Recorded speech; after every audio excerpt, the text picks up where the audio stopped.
What's up everyone, Toy Bro back again, and we are going to take a look at a big one today. We have got the San Diego Comic-Con 2017 exclusive Hasbro Black Series X-34 Landspeeder with Luke Skywalker figure. So this is the Comic-Con version. It comes in what they call premium packaging, and based on what I've heard for the retail release, this is pretty damn premium. It also feels very premium. It's very heavy. This thing is humongous. It's yet another situation where my review station is pretty much full up because of how big this is. So it is like a two-piece box you can lift the top off of. We'll spin it around. It's got some, says X-34 on the side. The back is pretty cool. It's got some schematic type drawings with some Arabesh of the Landspeeder. We've got the moisture farm. We've got Luke down there. So we'll spin it around and we'll just pop the lid off here and just get a better look of the inside. So I don't know exactly how the retail release is going to open, but from what I heard, the retail release will be a closed box with just a window for Luke. I could be wrong, don't quote me on that, but that's what I saw or heard somewhere in the onslaught of SDCC news. So when you take it out, take the box off the lid, you've got the speeder affixed to the base with the little bands here that I'm going to figure out a way to get out by not destroying them so I can put it back in place probably. And then we've got the accessory triangle, which is affixed to the bottom of the box. So I am going to pop all of this stuff out and we're going to take a closer look. Alright guys, here is our speeder and Luke Skywalker out of the box. And this is the, like I said, obviously it's the Comic-Con version. There are some differences between this set and what you're going to find in a retail store. Just to go over those real quick, from what I understand anyway. So the speeder has more detail, more paint apps. It's got moving parts under the engine, which I'll show later. Luke has the better quality soft goods as well. And of course the packaging. We'll take a look at the figure first, because I know that I'm really excited about the speeder, but I'm really more interested to see exactly what is going on with this figure, because I've been kind of concerned about it since I first saw it. If you've seen my reviews, you know I don't care for Farm Boy Luke from the original release. That head sculpt is pretty rough. I think this thing is honestly pretty rough, but for different reasons. So we're going to move the speeder aside and we're going to take a look at Luke. We'll compare him against the other release, and then we'll take a look at the speeder and bring it all together, the whole package. Alright, so here's Farm Boy Luke, and I mean, I don't know. I'm not really impressed by him. I didn't get this because I wanted this figure. I mean, I've got the figure arts and we're going to see him in this thing too. I don't need this. They didn't do a great job with the original Farm Boy Luke. And, I mean, this isn't necessarily worse. It's definitely not worse. Let's say that. It's not worse. The head sculpt is definitely better. It's just still not great. I don't understand why we don't have the same head sculpt here as we have on X-Wing Luke. Same damn movie, same person. It looks halfway like Mark Hamill.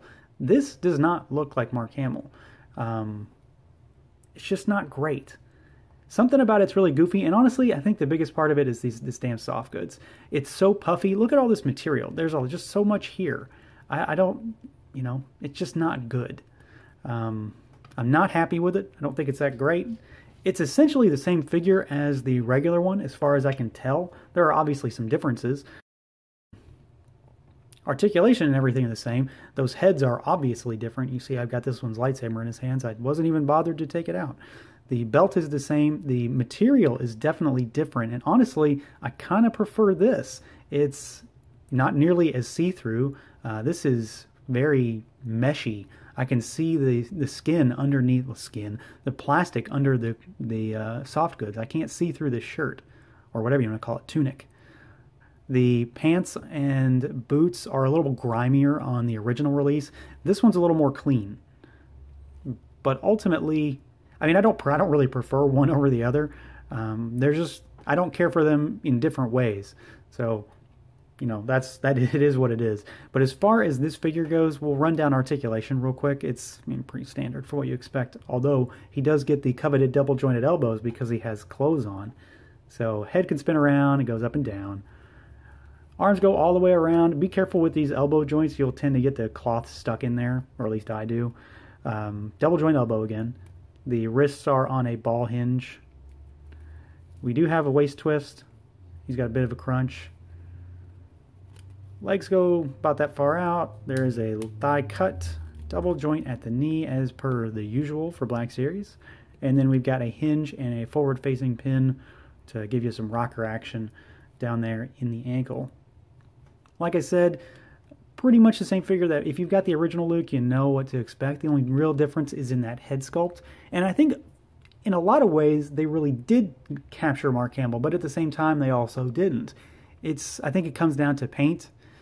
The face sculpt is probably there. I mean, that's where we're at with Black Series. And until we get that new photoreal tech in this line, you know, we're not really going to know. It's definitely better than the original Luke. I still don't think this is better than, say, X-Wing Luke. We've got way too many Lukes that look way too different for too many stupid reasons. And this one is not much better. He's got a 5 o'clock shadow on his face as far as paint goes. A little bit of paint on the lips. At least the eyes are pretty forward facing.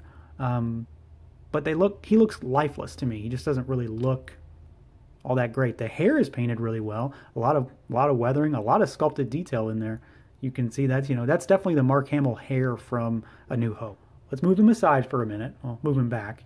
And let's take a look at the accessories, because all the accessories that come in this thing are for Luke. They're for the figure.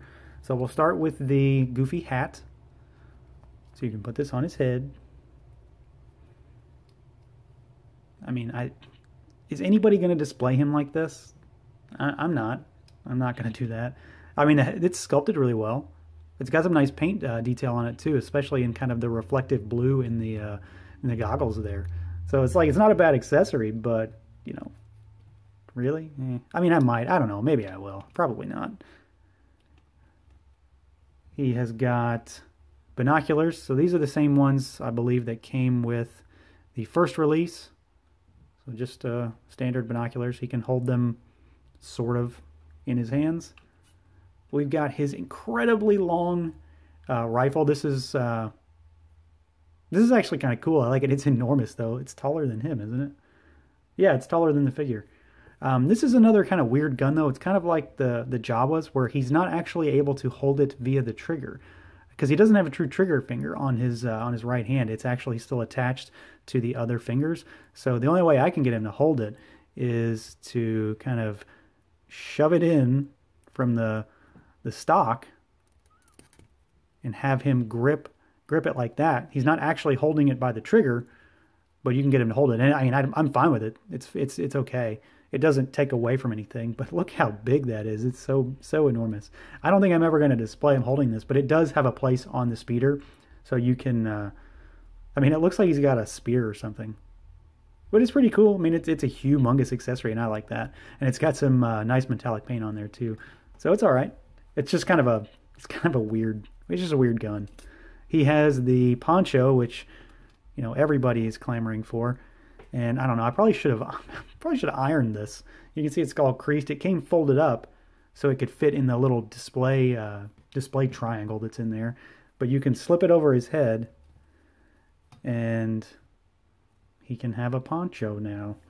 This to my knowledge, has the premium fabric as well. Premium fabric. I don't know what the other is going to be. It might be similar to this.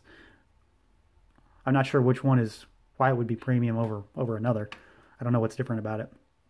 Hangs kind of okay, but it's also kind of weird. I mean, you can't really have him doing much like this. So you have him standing like that, and he looks like an umbrella standing there.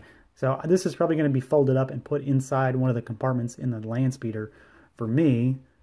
So I'll throw that aside. And then he also comes with his lightsaber, and this is probably the one accessory that's actually bugging me. Not because it's a bad accessory. I mean, every Luke's going to come with a lightsaber, but look at this thing. It's crooked as hell.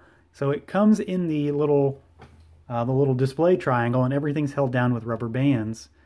And it was held down here, and it was held down here. So it was pulling on it. I mean, I can obviously fix that, but you know, it's something to take note of. Does the blade come out on this one? It does. So you can hang the blade, not the blade. You're not going to hang the blade on him. Hang the lightsaber hilt on his belt.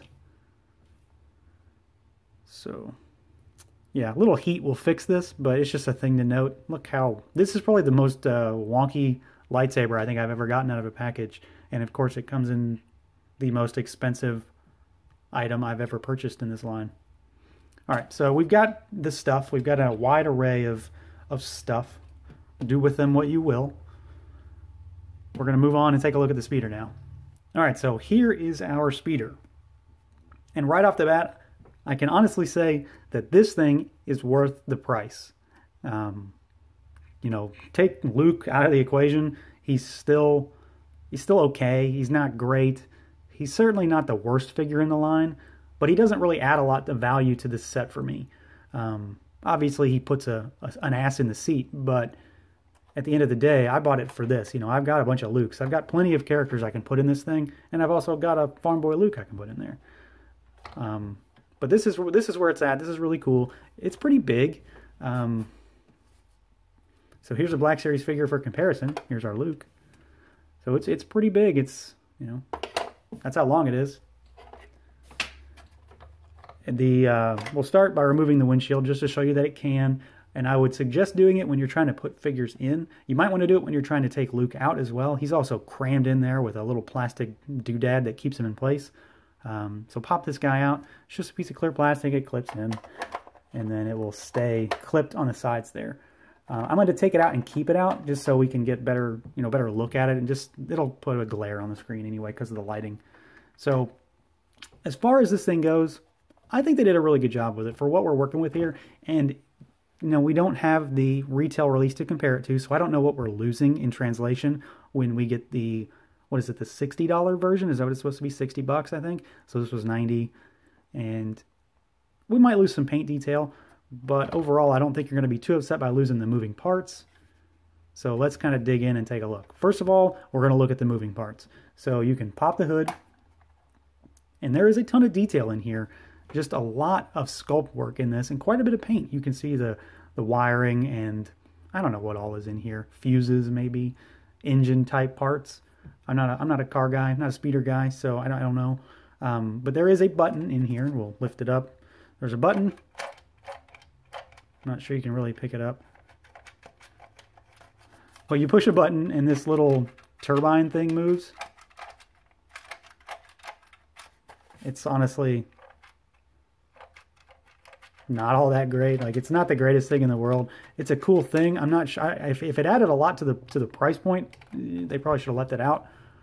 But it's a cool little thing that you can pop the hood and do something with it. So I like that it's there.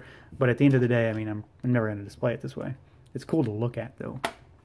We have got, you know, we've got the dent on the front, which is actually sculpted really well, and there's a lot of paint detail in that. It looks really cool.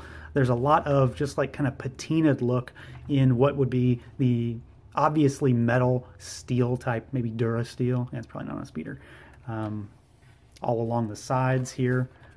And then of course you can see through, you've got the open spot for the hood with the, whatever these things are, I don't know. Somebody who knows a lot about speeders can tell me.